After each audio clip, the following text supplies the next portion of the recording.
Mayo de 1969. La niebla matinal se disuelve lentamente sobre los campos de Berkshire. Tras altos muros victorianos y acres de bosque, emerge una mansión georgiana de piedra blanca. Tittenhurst Park. 72 acres de perfección inglesa, con columnas dóricas, ventanas simétricas y jardines que parecen suspendidos en el tiempo.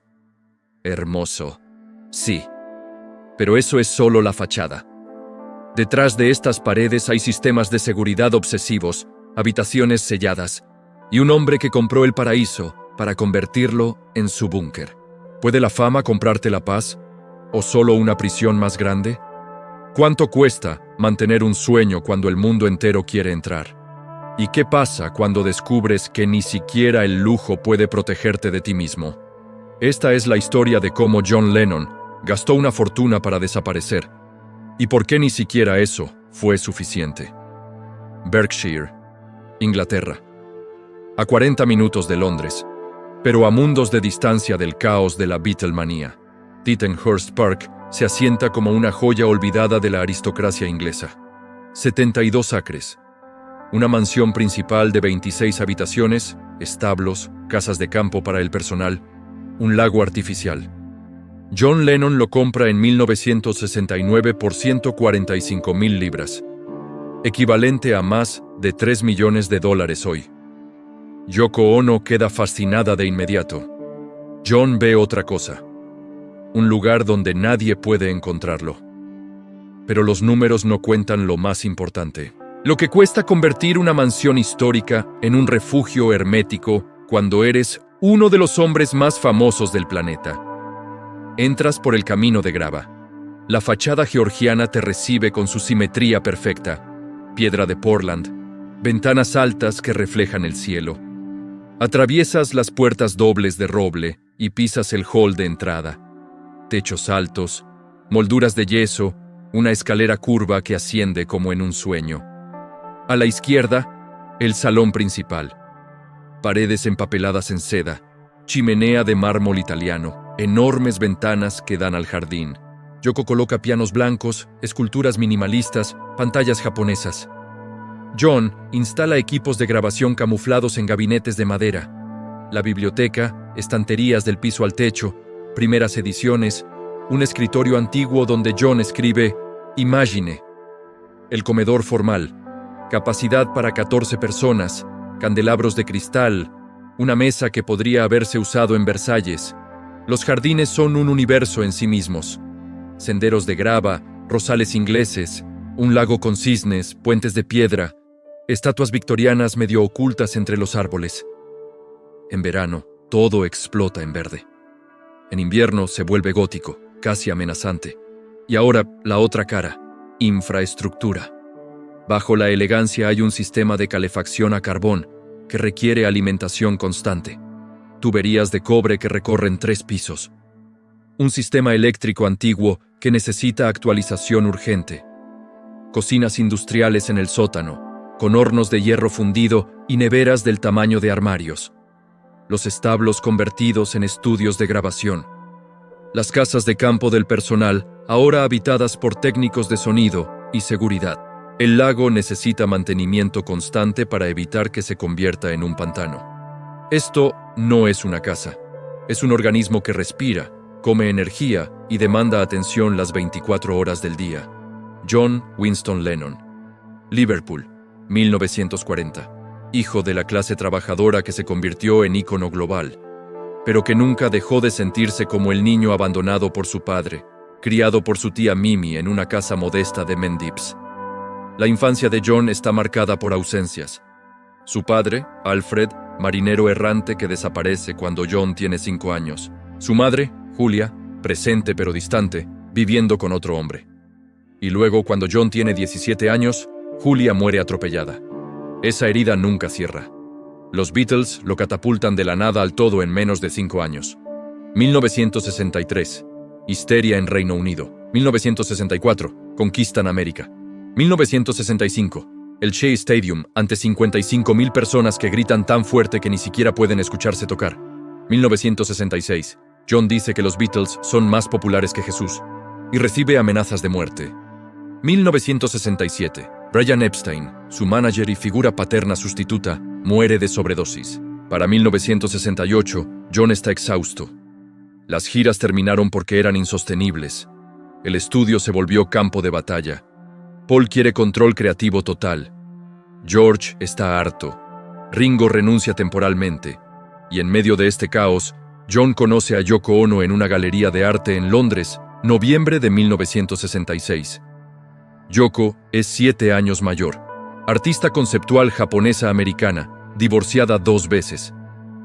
Es todo lo que Cynthia, su primera esposa, no es: intelectual, desafiante, poco convencional, indiferente a su fama. John se obsesiona. Cynthia regresa de vacaciones en mayo de 1968 y encuentra a Yoko en su casa, usando su bata. El matrimonio termina. Los tabloides británicos crucifican a Yoko. La llaman la mujer dragón. John la defiende ferozmente, alienándose aún más. Para 1969, John necesita escape físico y psicológico. No puede quedarse en Kenwood, su casa anterior en Weybridge. Demasiados recuerdos, demasiados fans, demasiado cerca de la vida que está dejando atrás. La motivación real no es el lujo. John tiene dinero. Lo que busca es control absoluto sobre su entorno. Un lugar donde las reglas sean suyas. Donde los Beatles no puedan irrumpir. Donde la prensa tenga que quedarse del otro lado de los muros. Donde pueda reinventarse sin testigos, sin juicio. ¿Por qué Tittenhurst Park? Primero, ubicación estratégica. Lo suficientemente cerca de Londres, pero lo suficientemente lejos para aislamiento. Segundo, los muros. 3 metros de altura, ladrillo victoriano, una sola entrada. Tercero, Yoko quiere espacios amplios para sus instalaciones artísticas. Cuarto, John quiere un estudio de grabación profesional en casa. Está harto de Abbey Road, de horarios, de ingenieros que no entienden su visión. Y quinto, algo más profundo. John quiere demostrar que ha trascendido a los Beatles. Paul tiene su granja en Escocia. George tiene Friar Park. John quiere algo más grande, más impresionante, más definitivo. Pero hay una contradicción que John no reconoce. Está comprando aislamiento, pero el aislamiento es precisamente lo que más teme. Toda su vida ha sido definida por conexión. Ahora va a encerrarse voluntariamente. Lo que construyó fue hermoso, y también fue una decisión que lo perseguiría de maneras que no podía anticipar. Tittenhurst Park fue originalmente construida en 1737 por el comerciante de seda Thomas Wood. Mansión georgiana clásica, proporciones matemáticas perfectas, simetría absoluta. Durante los siglos siguientes pasó por varias familias aristocráticas. Durante las guerras mundiales fue usada como hospital y luego cayó en semi-abandono. En los 50, un magnate del petróleo la restauró. Para finales de los 60, estaba nuevamente en el mercado. Cuando John la ve en primavera de 1969, la estructura es sólida, pero anticuada. Muebles victorianos pesados, papel tapiz florido, cortinas que bloquean la luz. Exactamente lo opuesto de lo que John y Yoko quieren. La visión es clara. Minimalismo japonés encontrándose con elegancia georgiana. Mantener la estructura histórica, pero despojarla de acumulación victoriana. Paredes blancas brillantes, pisos de madera pulida, muebles bajos, líneas limpias, nada de ornamentación excesiva. Yoko supervisa cada detalle obsesivamente. Para ella, Tittenhurst no es solo una casa, es una declaración. Riqueza sin vulgaridad, espacio sin desorden, belleza sin exceso. El salón principal se transforma completamente. Arrancan el papel tapiz oscuro. Pintan todo de blanco. Instalan un piano blanco Steinway junto a la ventana. Ese piano se volverá icónico. Es donde John compone Imagine en 1971. Pero la transformación más ambiciosa ocurre en los establos. John ve su potencial.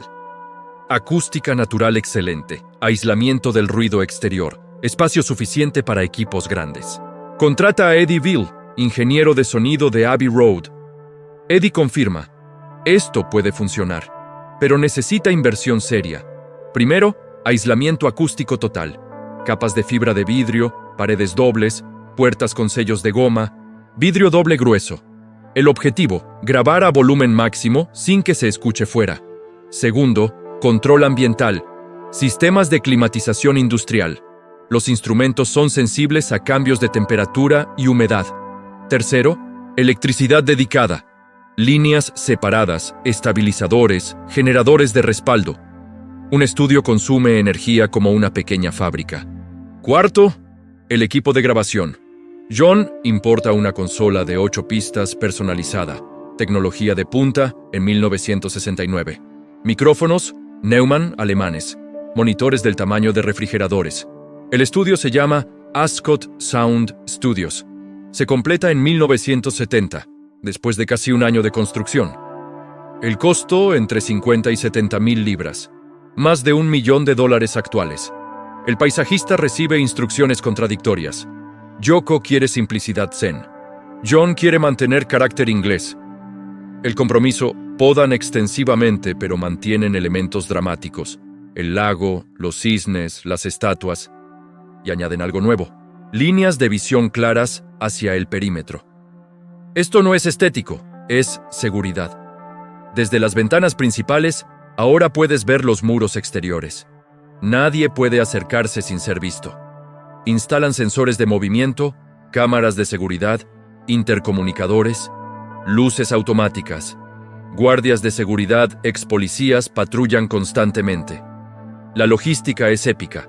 Equipos desde Los Ángeles, paneles acústicos desde Alemania, muebles desde Japón, mármol italiano para los baños, alfombras persas para los estudios. Cada innovación añade comodidad artística y una factura permanente que apenas comienza a revelarse. Vivir en Tittenhurst Park es como operar un hotel de 5 estrellas. Las demandas son constantes, los costos implacables. Personal permanente, entre 8 y 12 empleados. 2 jardineros de tiempo completo. Los 72 acres no se mantienen solos. El césped, los rosales, el lago, los senderos, las estatuas. En otoño, miles de hojas deben rastrillarse constantemente. Una cocinera, Mrs. Davis, es británica tradicional. Yoko intenta educarla en cocina macrobiótica. Los resultados son mixtos. Eventualmente contratan un segundo cocinero. Personal de limpieza. 2 mujeres 3 veces por semana. 26 habitaciones acumulan polvo. Los pisos de madera requieren pulido. Las ventanas enormes muestran cada huella. Un mayordomo gestiona correspondencia, entregas, visitas. Los paquetes llegan constantemente. Técnicos de sonido, al menos 2. Los equipos de 1970 son temperamentales. Alguien debe estar disponible cuando John decide grabar a las 2 de la mañana. Guardias de seguridad, rotación de 4 personas, turnos de 24 horas. Monitorean perímetros, verifican visitantes, patrullan terrenos. Asistentes personales gestionan agendas, llamadas, reuniones con abogados. En 1970, con disputas legales de los Beatles, trabajan horas extraordinarias. Calcula conservadoramente: 8 empleados promedio, 25 libras semanales, 200 libras semanales, 10,000 libras anuales, más de $150,000 actuales. Pero los salarios son solo el comienzo. Combustible y energía. El sistema de calefacción funciona casi constantemente durante 6 meses. Una mansión georgiana con techos altos sangra calor. Las facturas eléctricas son astronómicas, especialmente con el estudio operativo. Estimaciones: 500 a 1,000 libras mensuales, 10 a 12,000 anuales. Mantenimiento estructural. Aquí es donde los costos se vuelven implacables. Los techos: 2,000 metros cuadrados de tejas de pizarra. Inspección cada 2 años. Las tormentas causan daño. Una reparación menor, 2,000 libras. Una mayor, 10,000 o más.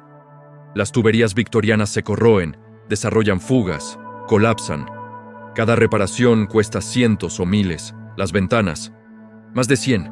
Madera que se pudre, cristales que se agrietan. Reemplazar cada una 50 a 200 libras. Los jardines, fertilizantes, pesticidas, herramientas. El lago requiere tratamiento químico. Los cisnes necesitan alimentación. El sistema de calefacción necesita servicio anual. Las calderas pueden fallar. Reemplazar una, miles, seguros extensos, impuestos de propiedad, miles anuales adicionales. Un palacio no se mantiene, se alimenta constantemente, implacablemente. John intenta soluciones, alquila el estudio cuando él no lo usa. La reputación genera clientes. Ringo graba allí, George también. El estudio genera entre 5 y 10,000 libras anuales. Ayuda, pero es una fracción de los costos totales.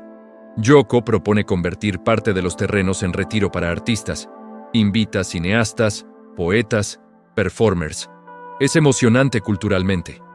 Financieramente es desastre. Los artistas rara vez pagan, consumen recursos. Algunos invitados de invitados aparecen sin autorización.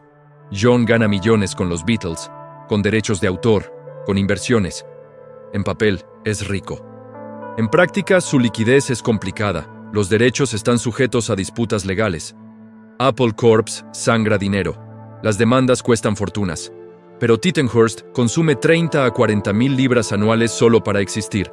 John nunca calculó el costo infinito de mantener el sueño vivo. Funcionó hasta que el mundo cambió las reglas. Abril de 1970. Paul McCartney anuncia públicamente la separación de los Beatles. Todo colapsa oficialmente. Lo que sigue son años de batallas legales. Paul demanda. John, George y Ringo se oponen. Eventualmente, todos demandan a todos. Los abogados se multiplican, las regalías se bloquean. Northern Songs, la compañía con derechos de publicación, es vendida sin que John y Paul puedan impedirlo. John sigue ganando dinero. Plastic Ono Band y Imagine son éxitos. Pero las estructuras financieras son complejas. Adelantos, regalías que tardan meses, costos de producción. Y el gobierno británico implementa políticas fiscales agresivas. La tasa impositiva marginal, 83%. Por cada libra que John gana por encima de cierto umbral, el gobierno toma 83 peniques. Hay un surtax que puede elevar la carga al 95%. Para alguien que gana en libras pero mantiene una mansión cara, los números son absurdos. Si gana 100,000 libras, después de impuestos le quedan 17,000. Tittenhurst consume 30 a 40,000 anuales. Las matemáticas no funcionan. John necesita ganar 250,000 solo para mantener Tittenhurst, sin considerar su estilo de vida, viajes, manutención a Cynthia y Julian. John descubre que ha financiado proyectos de Apple Corps que nunca generaron retorno. Una tienda pierde miles semanales. Un proyecto tecnológico devora inversión sin producir nada. Préstamos amistosos nunca se repagan. Y hay otro factor devastador: la adicción. En 1969-1970, John y Yoko desarrollan adicción seria a heroína. Comienza como experimentación. Se convierte rápidamente en necesidad. John pierde días enteros.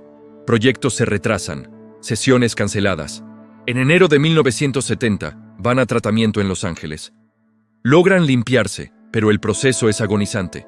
La adicción no destruye Tittenhurst financieramente, pero destruye la capacidad de John de gestionarlo efectivamente. Y el quiebre emocional más profundo.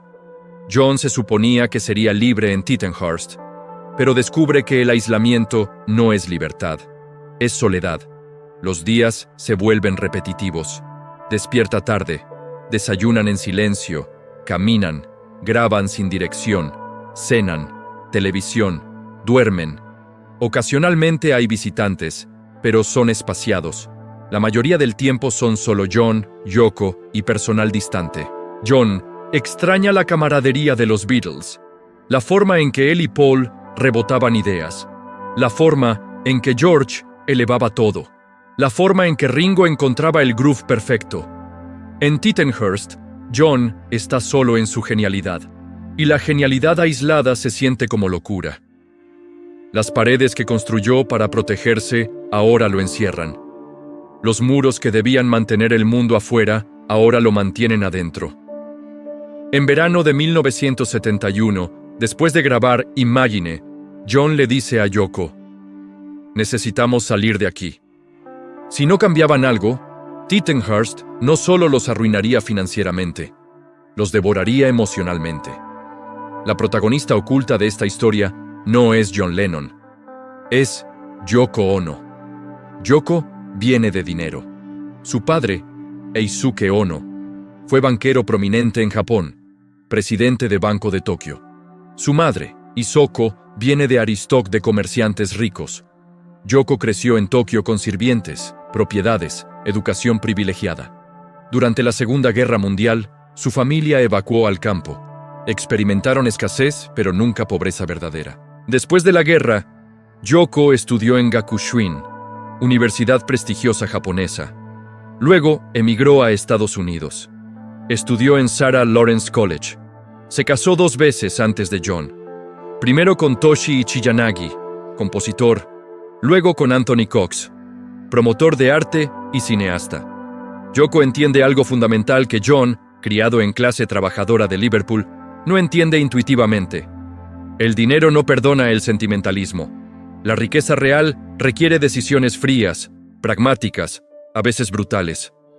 John fantasea con Tittenhurst como su Xanadu personal, su retiro artístico permanente. Yoko hace números diferentes, mira los costos, mira los ingresos, mira la trayectoria y ve insostenibilidad. La conversación crucial ocurre en agosto de 1971. John acaba de lanzar Imagine. El álbum es éxito masivo, la canción título se convierte en himno generacional. Debería ser momento de celebración, pero Yoko presenta a John un documento. Cuentas detalladas de Tittenhurst. ¿Cuánto se ha gastado en 2 años? ¿Cuánto se proyecta para los próximos 5? Ingresos versus gastos. La brecha es inaceptable. John inicialmente resiste. Podemos reducir costos, despedir personal, simplificar. Yoko. ¿Cuánto personal? ¿Puedes mantener 72 acres con 2 jardineros? ¿El sistema de calefacción funciona solo? ¿Los techos se reparan solos? John intenta otro ángulo. El estudio genera ingresos. Podemos alquilarlo más. Yoko. El estudio genera 10,000 al año. Necesitamos 30 solo para romper par. ¿Vas a alquilarlo tanto que nunca puedas usarlo tú? La verdad duele. Tittenhurst funciona como sueño personal solo si ignoras la realidad financiera. Y Yoko no ignora realidades. Decisión 1. Preparar a Tittenhurst para eventual venta. No inmediato, pero crear esa opción. La mansión está legalmente bajo el nombre de Yoko, estructura fiscal recomendada por los abogados. Yoko tiene poder de decisión. John se resiste emocionalmente. Ha invertido no solo dinero, sino identidad en Tittenhurst. Imagine fue grabado aquí. Plastic Ono Band, su álbum más personal y crudo, fue grabado aquí. Estas paredes han sido testigos de su transformación post-Beatles. Pero Yoko es implacable, no cruelmente sino pragmáticamente. John, amas este lugar, yo también. Pero el amor no paga calderas, el amor no repara techos. Si queremos que nuestro arte sobreviva, no podemos estar enterrados bajo deuda de mantenimiento. Decisión 2. Reducir personal no esencial inmediatamente. Algunos empleados son soltados. Tareas se consolidan. El mayordomo es liberado, sus funciones asumidas por asistentes personales. Uno de los técnicos de sonido se va, dejando solo uno permanente. Los jardines se simplifican aún más. Secciones que antes se podaban semanalmente ahora se dejan crecer semisalvajes. Es vendido como decisión estética, retorno a lo natural, pero es costo reducción. Las casas del personal, antes ocupadas completamente, ahora están mayormente vacías. Los guardias de seguridad se reducen a 2, turnos 12 horas en lugar de 3 personas rotando. John protesta. La seguridad es necesaria. Fans todavía aparecen. Yoko. Fans aparecían más cuando vivías en Weybridge. Aquí, en 2 años, ¿cuántas veces alguien realmente ha intentado entrar? Los muros funcionan. No necesitas ejército privado. Decisión 3. Profesionalizar las cuentas. Contratar contador externo, no amigo de la banda, sino profesional frío, para auditar todo. Descubren gastos absurdos que nadie monitoreaba. personal pidiendo reembolsos excesivos, proveedores cobrando precios inflados porque es para John Lennon, compras impulsivas de John, miles gastados en equipos que usa una vez. El contador implementa presupuesto mensual estricto. Cada gasto mayor a 500 libras requiere aprobación. John odia esto, se siente infantilizado. Pero los números no mienten. Los gastos discrecionales se reducen 30% solo con supervisión básica. Decisión 4, la más dramática: mudarse a Nueva York. Yoko propone esto en septiembre de 1971. John está sorprendido. ¿Dejar Inglaterra? Yoko explica: Estados Unidos ofrece ventajas fiscales. Los impuestos marginales son altos, sí, pero no confiscatorios como en Reino Unido. Hay formas legales de proteger ingresos. Y lo más importante, en Nueva York, John puede desaparecer en el anonimato urbano. En Berkshire, eres el único objetivo. Todos saben que vives aquí, prensa, fans, curiosos. En Manhattan eres uno entre 8 millones. Puedes caminar por la calle, puedes sentarte en un café. Nadie te molesta porque todos tienen cosas más importantes que hacer. John considera: Nueva York lo atrae, la escena artística, los músicos, la energía. Greenwich Village, donde Bob Dylan y Phil Ochs redefinieron la música folk. El Max's Kansas City, donde Warhol y su Factory mezclan arte y música. CBGB, donde pronto nacerá el punk. Y honestamente, John está cansado de Inglaterra. Cansado de la clase, del tabloidismo vicioso, de la forma en que los medios británicos tratan a Yoko. En América, hay más espacio, más posibilidades, menos historia sofocante. El amor no paga calderas, se convierte en mantra. Yoko lo repite cuando John se pone sentimental. Es frase dura, pero contiene sabiduría que eventualmente John acepta. En septiembre de 1971, John y Yoko vuelan a Nueva York. Inicialmente es visita temporal. Se quedan en el Hotel St. Regis. Exploran Manhattan. Conocen a artistas, músicos, activistas políticos. Y algo cambia en John. En Nueva York, puede caminar por las calles sin ser devorado. Puede sentarse en Washington Square Park y tocar guitarra con músicos callejeros. Puede ir al cine sin protección de seguridad. La libertad que buscó construyendo Tittenhurst, la encuentra abandonándolo. Para finales de 1971, está claro: Nueva York será su hogar. Tittenhurst queda atrás, con personal mínimo manteniéndolo. John todavía lo posee legalmente. Bueno, Yoko lo posee, pero emocionalmente ya lo soltó. Yoko salvó a John de su propia fantasía. No con crueldad, sino con claridad. Y esa claridad, aunque dolorosa, fue liberación. Año 1973. Ringo Starr compra Tittenhurst por 250,000 libras, casi el doble de lo que John pagó, pero fracción del valor real. ¿Por qué vende John barato?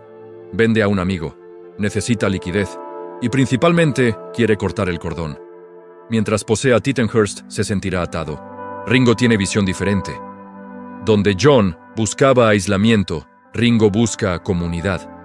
Está casado con Maureen, tiene 3 hijos. Quiere hogar familiar, no búnker artístico. Ringo renueva con estilo setentero. Las paredes blancas son repintadas en colores: amarillo, naranja, azul. Muebles japoneses reemplazados con sofás grandes. Instala sala de cine privada. Pero lo más importante, profesionaliza Ascot Sound Studios completamente. Contrata gerente profesional. Actualiza equipos, de 8 a 16 pistas, luego 24.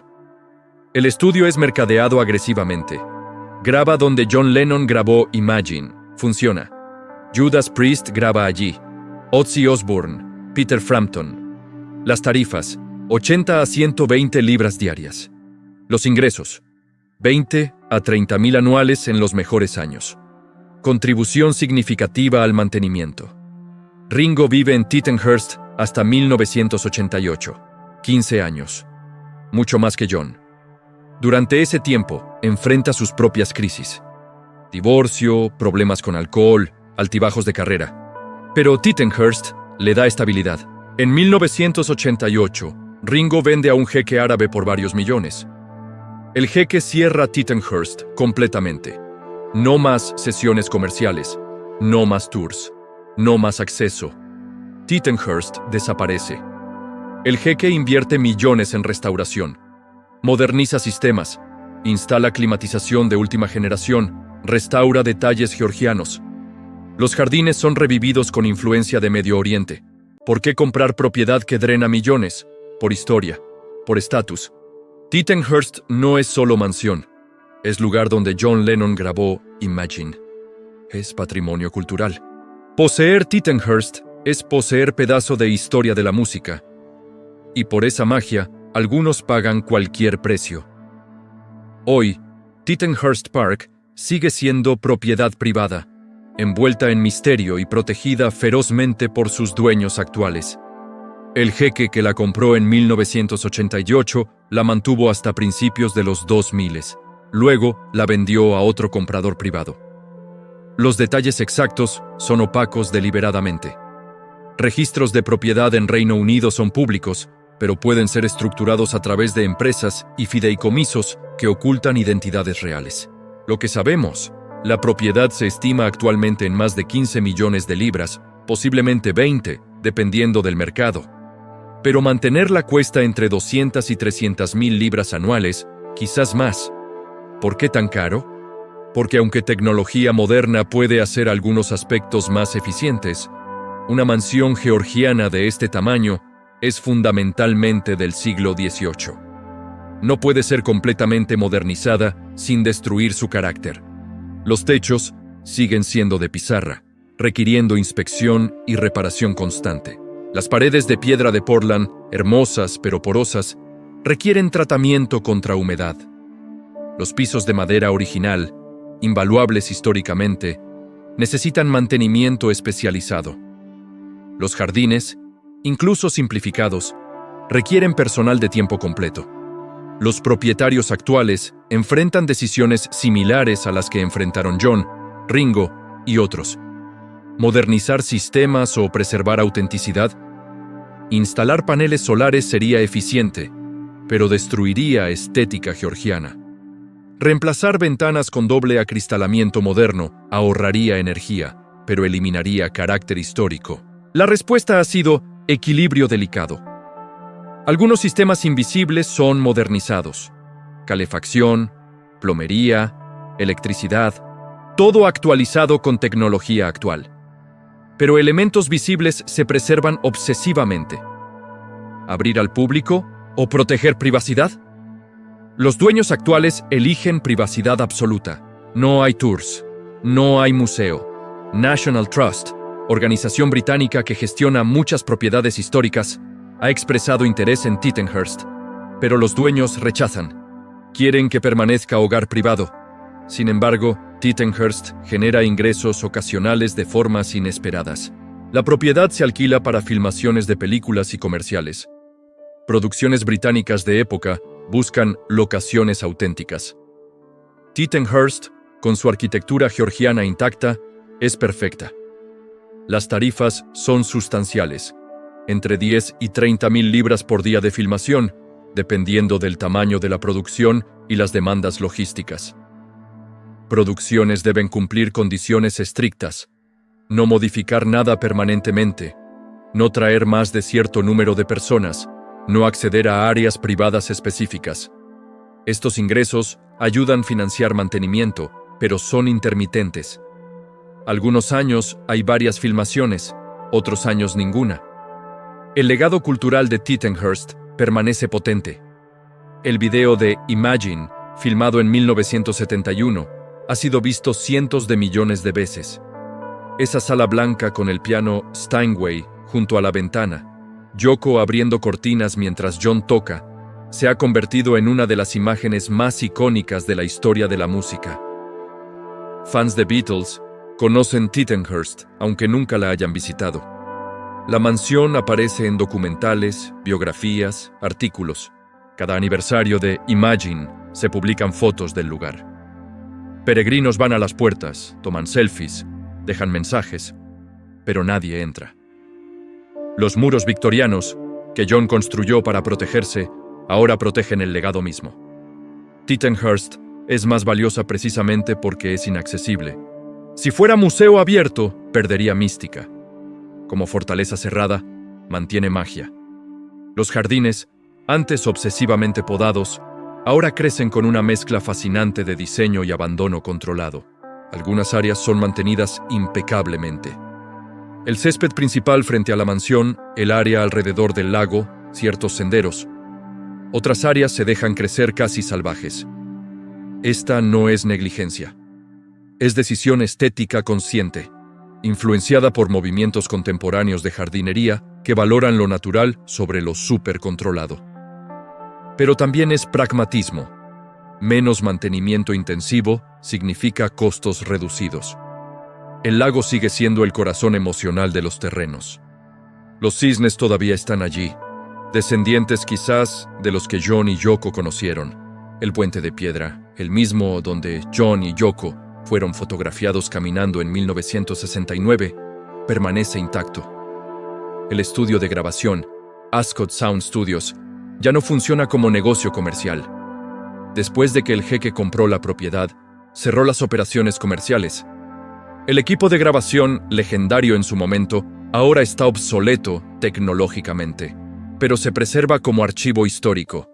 La consola donde se mezcló Imagine, los micrófonos que capturaron la voz de John, los monitores que reprodujeron las primeras mezclas, todo permanece. No en uso, sino como artefactos. Hay rumores ocasionales de que el estudio podría reabrir para proyectos seleccionados. Artistas famosos expresan interés en grabar donde John grabó, dispuestos a pagar tarifas premium. Hasta ahora, los dueños han rechazado. Quieren que Tittenhurst sea hogar, no negocio. ¿Qué se conserva y qué se transformó? La estructura física permanece casi completamente intacta. Los cambios que John y Yoko hicieron, las paredes blancas minimalistas, fueron eventualmente revertidos o pintados encima. Los cambios que Ringo hizo, sus colores setenteros, también fueron modificados. Los propietarios subsiguientes han intentado devolver Tittenhurst a algo acercándose a su estado georgiano original, aunque con comodidades modernas ocultas. Es Tittenhurst como hubiera sido en 1750, pero con calefacción central y Wi-Fi. El espíritu cambió fundamentalmente. Lo que fue refugio personal de John es ahora patrimonio cultural bajo custodia privada. Lo que fue escape es ahora atracción magnética que atrae precisamente porque repele. John quería desaparecer en Tittenhurst. En cambio, Tittenhurst se convirtió en altar permanente a su memoria. Cada foto del lugar refuerza su conexión con él. Cada artículo menciona que aquí John Lennon grabó Imagine. La mansión es inseparable de su fantasma. Y esa inseparabilidad es exactamente lo que mantiene su valor. No solo valor monetario, aunque eso es sustancial. Valor cultural, histórico, emocional. Tittenhurst Park es más que piedra y tierra. Es monumento a ambición artística, a los costos ocultos del genio, a la imposibilidad de comprar paz verdadera. Millones conocen el lugar sin haberlo visto personalmente, y esa paradoja es perfecta. Tittenhurst existe más plenamente en imaginación colectiva que en realidad física. La belleza no basta. Sin adaptación, muere. John Lennon compró Tittenhurst Park en 1969 buscando algo que ninguna cantidad de dinero puede comprar: paz interior. Pensó que muros suficientemente altos, terreno suficientemente extenso, privacidad absoluta le darían lo que la fama le había quitado. Lo que encontró fue que ningún muro puede protegerte de dos cosas: la realidad externa y tus propios demonios internos. La realidad externa llegó en forma de facturas implacables, 30 a 40 mil libras anuales, impuestos confiscatorios del 83%, disputas legales que bloqueaban regalías. La máquina de Tittenhurst comía dinero más rápido de lo que un Beatle podía generarlo sosteniblemente. Los demonios internos llegaron en forma de aislamiento. John pensó que soledad elegida sería liberación. Descubrió que era prisión. Las paredes que debían protegerlo lo encerraron. Tittenhurst sobrevivió no porque John lo amara, sino porque otros lo transformaron. Ringo lo comercializó. Dueños subsiguientes lo blindaron. Cada uno adaptó según sus necesidades. La ironía es perfecta. John quería desaparecer en Tittenhurst. Grabó Imagine allí, la canción que lo haría inmortal. Pero después de crear esa inmortalidad, tuvo que irse. Porque Tittenhurst solo funcionaba si ignoraba sus costos reales. En Nueva York, John encontró lo que Tittenhurst no pudo darle: anonimato en multitudes. Podía caminar por Central Park sin guardias. Podía comprar bagels sin causar disturbio. Ser uno entre millones resultó más liberador que ser rey de 72 acres. Dejó que Tittenhurst se convirtiera en leyenda mientras buscaba su verdadera vida en otro lugar. Y esa separación fue la decisión correcta, aunque tardía. Nada grandioso es gratis. Alguien siempre paga.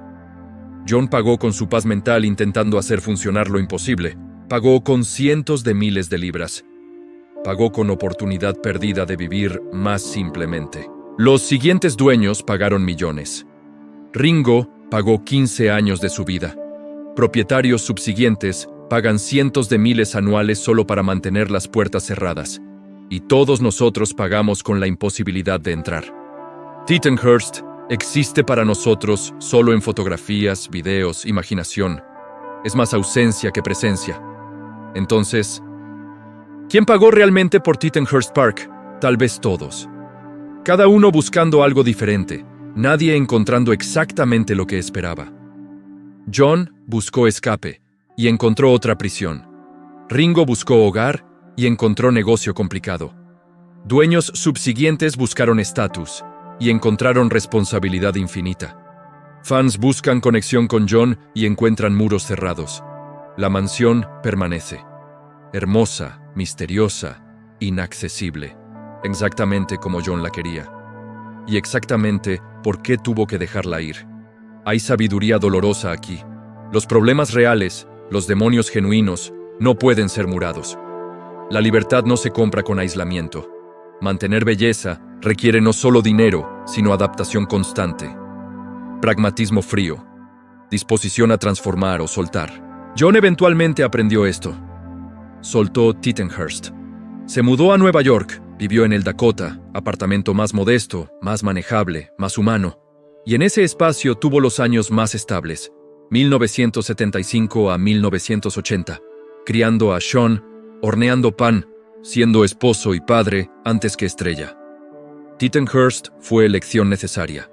Cara, dolorosa, pero necesaria. Le enseñó que lo que realmente necesitaba no podía comprarse. Y esa lección, aunque tardía, fue real. La mansión sigue allí, guardando sus secretos. Eventualmente, nadie vivo recordará cuando John vivió allí, pero Tittenhurst permanecerá, porque las estructuras físicas sobreviven a las emocionales. Y quizás el legado real no es aquí John grabó Imagine, sino aquí John aprendió que incluso el paraíso tiene precio, y a veces ese precio es demasiado alto. Esa lección vale más que cualquier canción. Aunque la canción, hay que admitir, es bastante buena.